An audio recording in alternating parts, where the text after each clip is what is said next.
Well, it's been just over 3 weeks now since we seeded, and as you can see, we've got a lot of grass here. Nice and tall. It's filling in pretty good.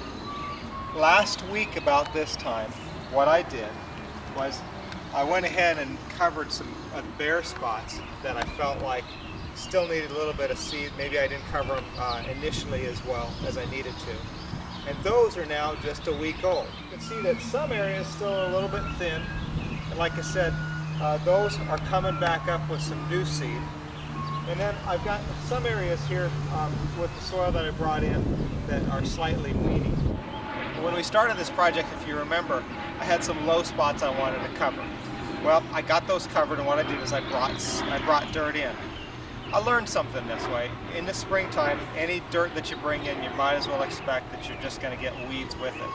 My seed, remember, was nice and clean. It was zero crop, zero weed, good clean seed.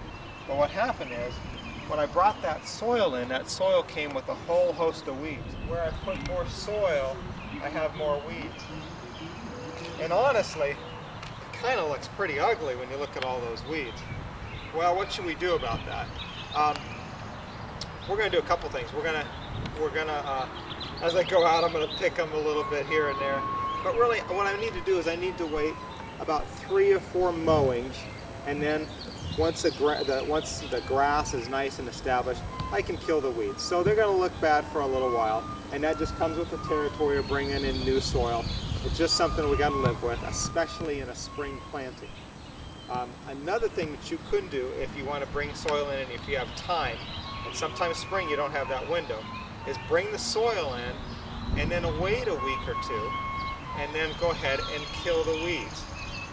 Again, when you can do that is you can kill the weeds with a Roundup type non-selective herbicide. You want to make sure that you don't use anything that's a pre-emergence, otherwise you'll damage any ability for the seed to come out of the ground. You notice where I stepped here, it lays down. That's because it's kind of weak. But let me show you some of the plants and show you where they're at. They're just starting to get at what we call the 3-leaf stage. See if I pull one up. Yeah, that root's already so established it wouldn't come with me. Maybe I'll find another one here. Initially we had 1 leaf that came up. Then there was a second one, and now we're at a 3-leaf stage. That's a really good sign. This is what we call the plant's beginning to establish. This is a real good sign, and now the plant will just continue to put multiple leaves off, more and more leaves. It'll fill in, so not only will it be tall, but it'll get thick in here. Well, that's it for now. We'll check back in a few days and see how our progress is going. Like I said before, I expect that some of those things that we needed to reseed, they'll be coming up, and until then, have a good day.